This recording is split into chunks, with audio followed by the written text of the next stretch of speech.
पश्चिम Asia की वर्तमान स्थिति हमारे लिए गहरी चिंता का विषय है। सभी भारतीय नागरिकों की सुरक्षा के लिए हम सभी देशों के साथ मिलकर काम करते रहेंगे। हमने सदैव शांति और स्थिरता बनाए रखने का आह्वान किया है। जिनके सीवी में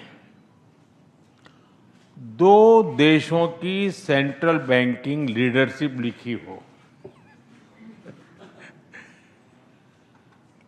हमारी पहली बैठक से ही हमारे संबंधों में एक नई ऊर्जा, परस्पर विश्वास और सकारात्मकता आई है। सहयोग के हर क्षेत्र में बढ़ते मोमेंटम का श्रेय मैं अपने मित्र प्रधानमंत्री कार्नी को देता हूं।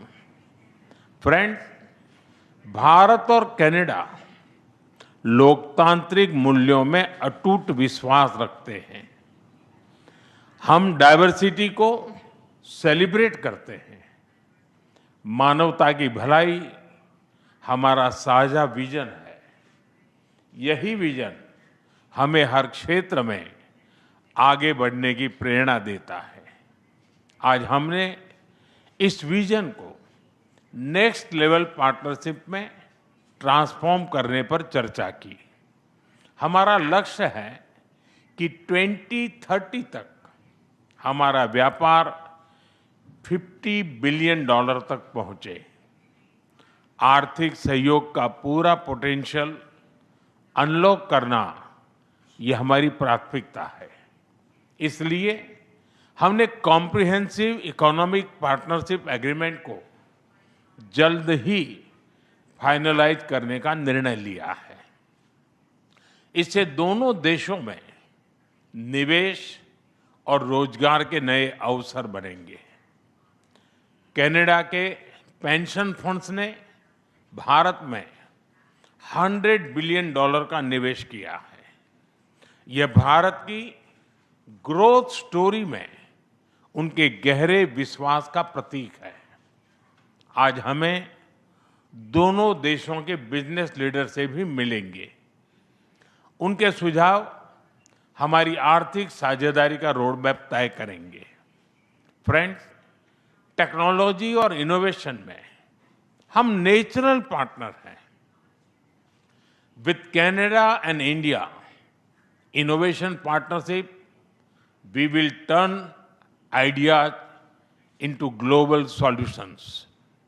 पिछले महीने भारत में हुई एआई इम्पैक्ट समिट की सफलता में कनाडा के बहुमूल्य योगदान के लिए मैं प्रधानमंत्री कार्नी का आभार व्यक्त करता हूं।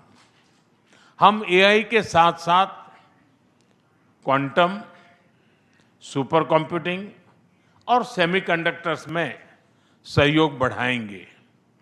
क्रिटिकल मिनरल्स पर आज हुआ एमओयू रिजिलियंट सप्लाई चेन्स को मजबूती देगा। स्पेस सेक्टर में हम दोनों देशों के स्टार्टअप्स और इंडस्ट्रीज को जोड़ेंगे।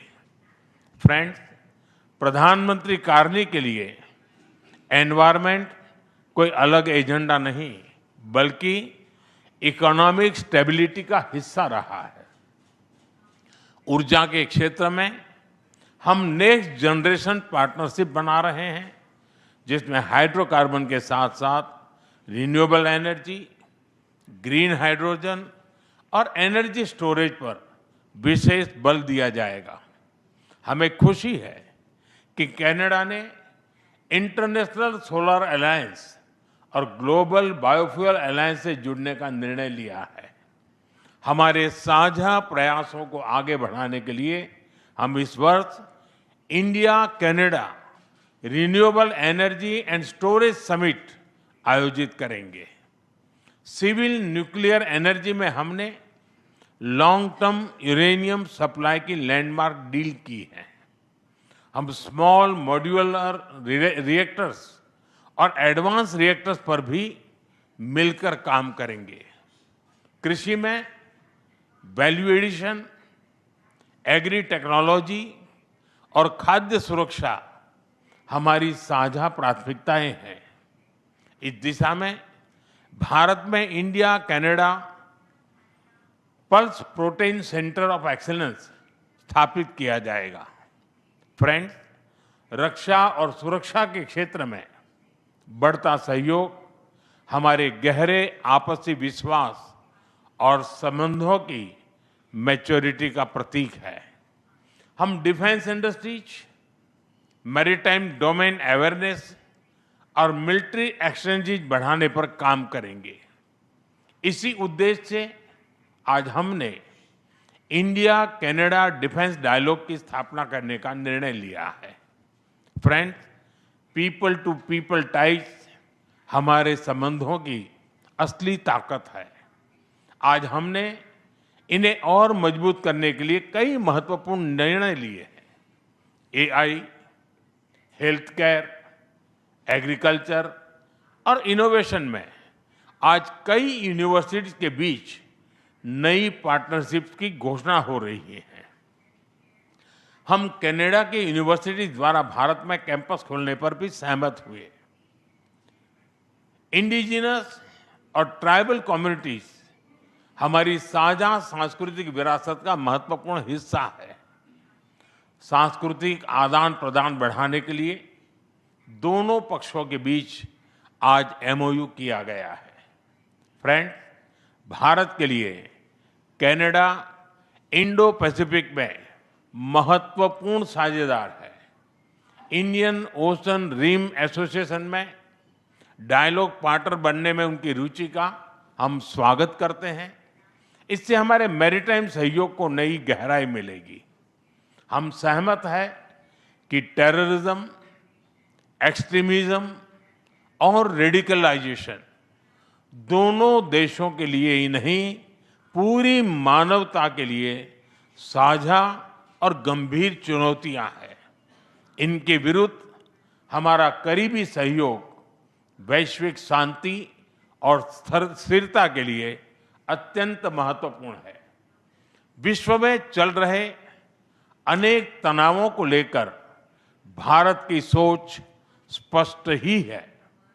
हमने सदैव शांति और स्थिरता बनाए रखने का आह्वान किया है और जब दो लोकतंत्र साथ खड़े होते हैं तो शांति की आवाज और भी सशक्त हो जाती है। पश्चिम एशिया की वर्तमान स्थिति हमारे लिए गहरी चिंता का विषय है। भारत डायलॉग और डिप्लोमेसी के माध्यम से सभी विवादों का समाधान का समर्थन करता है। इस क्षेत्र में मौजूद सभी भारतीय नागरिकों की सुरक्षा के लिए हम सभी देशों के साथ मिलकर काम करते रहेंगे। एक्सेलेंसी, आपकी यात्रा से हमारे सहयोग के हर क्षेत्र को एक नई ताकत मिली है। भारत के प्रति आपकी गहरी प्रतिबद्धता और दूरदर्शिता के लिए मैं एक बार फिर आपका हार्दिक अभिनंदन करता हूं। बहुत बहुत धन्यवाद। अगर आप ये वीडियो YouTube पर देख रहे हैं तो हमारे चैनल को सब्सक्राइब कर बेल आइकन दबाएं और Facebook पर देख रहे हैं तो हमारे पेज को लाइक करें। अगर आप ये वीडियो YouTube पर देख रहे हैं तो हमारे चैनल को सब्सक्राइब कर बेल आइकन दबाएं और Facebook पर देख रहे हैं तो हमारे पेज को लाइक करें।